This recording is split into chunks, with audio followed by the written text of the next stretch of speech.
Hello friends, आज हम fibre yielding plant के बारे में डिस्कस करेंगे। तो देखेंगे कि फाइबर क्या होता है।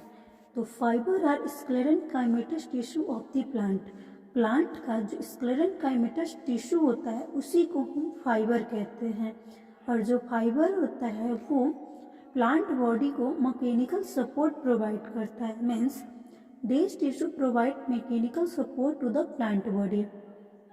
जो फाइबर है वो ऑलमोस्ट सभी प्लांट के सभी पार्ट में पाए जाते हैं, जैसे लिप्स हो गया, रूट हो गया, स्टेम हो गया या सीड हो गया। इन सभी प्लांट पार्ट में फाइबर पाए जाते हैं। मीन्स फाइबर में be found in almost every part of the plant. Example stem, lips, root, fruit and ever seed. Important fibre yielding family are, जो इम्पोर्टेंट फैमिली है जिससे फाइबर को ऑब्टेंड किया जाता है, जैसे ग्रैमिनी फैमिली हो गया, पामेशी फैमिली, मोजेशी, मोरेसी, टीलिएसी, ब्रोम्बिएसी, ये सारे फैमिली है।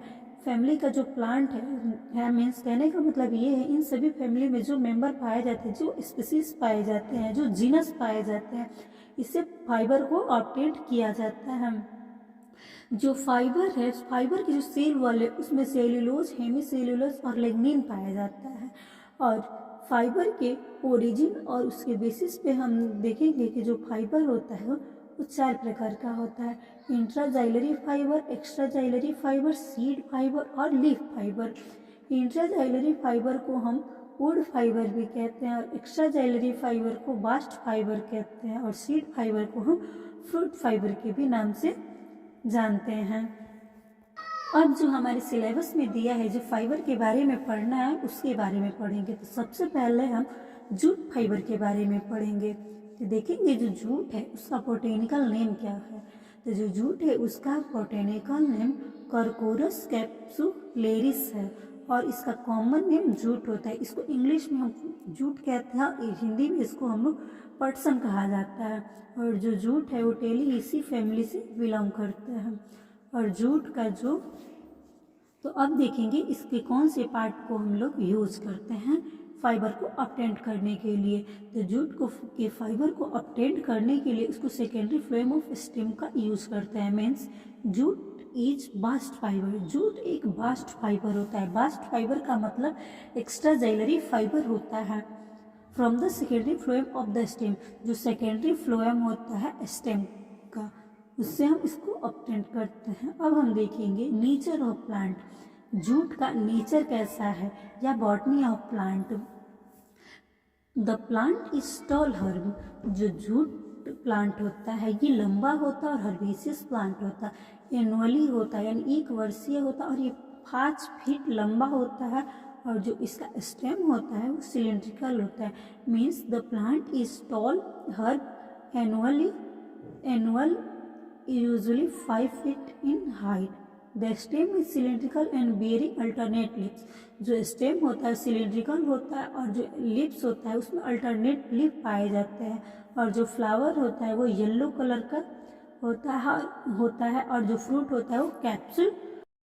अब हम मोड ऑफ एक्सट्रैक्शन के बारे में बात करेंगे।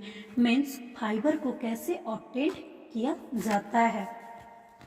For extraction of fibre plant are out by sickle at the base close to the ground. Means हमको फाइबर निकालने के लिए पौधे को जमीन के नीचे से, मतलब उसके आधार एकदम बेस पॉइंट से उसको हंसुए से या खुरपी से काट लिया जाता है और उसे 2 से 3 दिनों के लिए खेत में छोड़ दिया जाता है।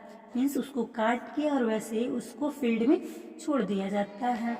और means for extraction of fibre plant are out by sickle at the base close to the ground के नीचे से। Now it is left in the field for 2 to 3 days। जैसे हमने बताया कि प्लांट को पहले उसके बेस से काट लिया जाता है और उसको फील्ड में 2 से 3 दिनों के लिए छोड़ दिया जाता है जिससे पत्तियां उसकी झड़ जाती है। Means cause shedding of the leaves. Now plant are tied by ropes and made into a bundle. और उसको की पत्तियां जब झड़ जाती हैं तो उसको उसके पौधे को हम लोग रस्सी से बांध दिया जाता है और उसके तने या बंडल बना करके उसको रेटिंग के प्रोसेस के लिए छोड़ दिया जाता है, रेटिंग के प्रोसेस के लिए छोड़ दिया जाता है। और जब तक रेटिंग की process from stem fibre are extracted by a process known as retting, जब स्टेम से फाइबर को ऑब्टेन किया जाता है यानी एक्सट्रैक्ट किया जाता है, उसी को हम रेटिंग कहते हैं।